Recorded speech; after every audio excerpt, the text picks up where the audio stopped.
স্বরাষ্ট্রমন্ত্রী যখন বক্তব্য দেন সারা দেশ মুগ্ধ হয়ে শুনে।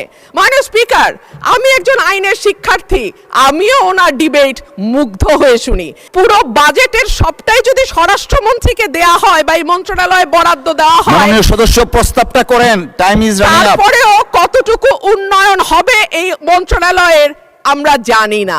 ব্রাহ্মণবাড়িয়া 2 আসন থেকে নির্বাচিত মাননীয় সদস্য রুমিন ফারহানা, আপনার সময় 2 মিনিট। ধন্যবাদ। মাননীয় স্পিকার, আপনাকে ধন্যবাদ। মাননীয় স্পিকার, আমি খুব ভালো করেই জানি কোর্টের বাইরে ব্যান্ড পড়া যায় না, কিন্তু তারপরেও আমি কেন পড়েছি সেটা আমি যেমন ভালো জানি, আমি আশা করি মাননীয় স্পিকার আপনিও বুঝতে পারছেন আমি কেন ব্যান্ড পড়ে এসেছি।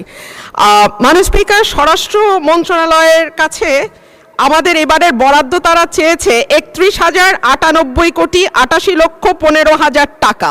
মাননীয় স্পিকার, আমি একটু বিনীতভাবে কয়েকটা পরিসংখ্যানের দিকে আপনাদের দৃষ্টি আকর্ষণ করি।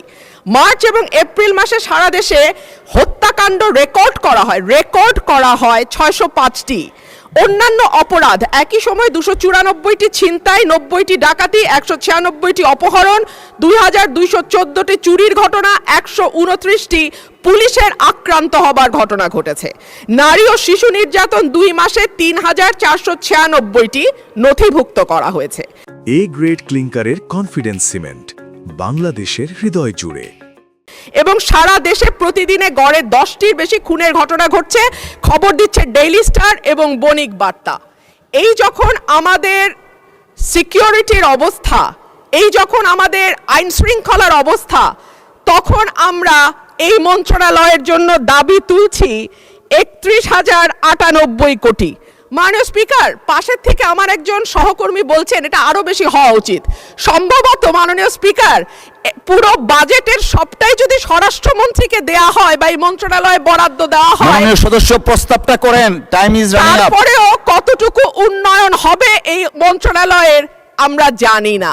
স্বরাষ্ট্রমন্ত্রী যখন বক্তব্য দেন সারা দেশ মুগ্ধ হয়ে শুনে। মাননীয় স্পিকার, আমি একজন আইনের শিক্ষার্থী, আমিও ওনার ডিবেট মুগ্ধ হয়ে শুনি, কিন্তু ওনার এই মুগ্ধতা যদি উনি ওনার মন্ত্রণালয়ে ছড়িয়ে দিতে পারতেন এবং তার মন্ত্রণালয়ের কাজের মাধ্যমে, তাহলে আর এটি ছাঁটাই করে 1 টাকা করার প্রস্তাব আমি রাখতাম না। ধন্যবাদ।